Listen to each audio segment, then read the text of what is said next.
Assalamualaikum warahmatullahi wabarakatuh. Saya Rika Herbague dari kelas 12 IPA 2. Baiklah, di sini saya akan menjelaskan tentang peran Nani Wartabone. Dalam catatan resmi negara, proklamator kemerdekaan Indonesia secara nasional adalah Insinyur Soekarno dan Muhammad Hatta, yang kemudian dikenal sebagai presiden dan wakil presiden pertama di negeri ini.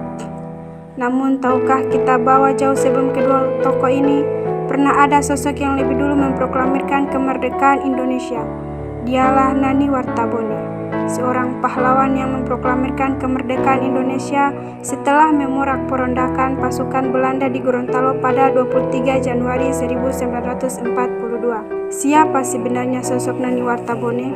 Tidak banyak yang mengetahui tentang kisah tokoh yang dianugerahi gelar pahlawan nasional pada 10 November 2003 silam oleh Presiden Indonesia saat itu, Megawati Soekarno Putri. Selesai dari penangkapan kepala jawatan tentara Belanda tersebut, Nani Wartabone memimpin upacara pengibaran bendera merah putih yang diiringi oleh nyanyian Indonesia Raya. Pernyataan kemerdekaan berlangsung di bumi Gorontalo. Ternyata perjuangan belum selesai, sebab setelah itu datanglah pasukan tentara Jepang yang kemudian melarang berkibarnya bendera di Indonesia di Gorontalo pada 6 Juni 1942. Nani tidak tinggal diam. Ia memimpin pergerakan melawan penjajahan Jepang. Sayang, pada 30 Desember 1943 ia ditangkap dan diasingkan ke Manado. Nani Wartabone lahir di Gorontalo pada 30 Januari 1907 dan tumbuh dalam lingkungan keluarga yang cukup berada. Ayahnya adalah Zakaria Wartabone yang bekerja untuk pemerintah Belanda, sementara ibunya adalah seorang keturunan bangsawan di daerahnya. Meskipun ayahnya bekerja untuk pemerintah Belanda, sejak kecil Nani memiliki sentimen yang buruk kepada pemerintah kolonial. Ia pernah membebaskan tahanan orang tuanya, sebab ia tak sampai hati melihat rakyat kecil dihukum. Bahkan, ia tak betah bersekolah karena mengajar pengajaran yang berkebangsaan Belanda tersebut sering merendahkan bangsa Indonesia. Diam-diam, Nani menanam sikap antipati terhadap penjajah. Perjuangannya dalam merebut kemerdekaan Indonesia dimulai ketika ia terlibat dalam pendirian organisasi Kepemudaan Jong Gorontalo pada tahun 1923 di Surabaya.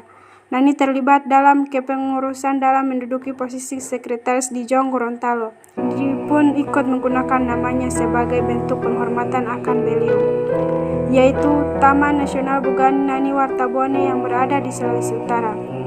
Peran dan jasanya dalam perjuangan kemerdekaan Indonesia tidak hanya menjadi kebanggaan Gorontalo dan Sulawesi Utara saja, namun menjadi kesan tersendiri bagi bangsa Indonesia pada umumnya. Keberaniannya menentang dan menumpas kaum penjajah di tanah Gorontalo, dan akhirnya memproklamirkan kemerdekaan Indonesia di tanah tersebut menjadi catatan sejarah tersendiri yang patut kita hargai.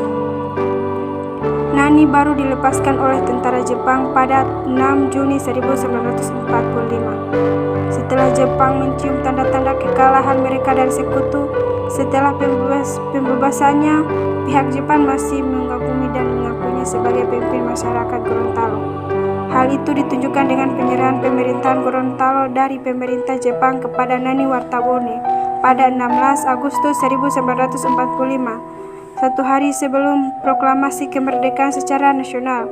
Sejak saat itu, merah putih berkibar kembali di tanah Gorontalo.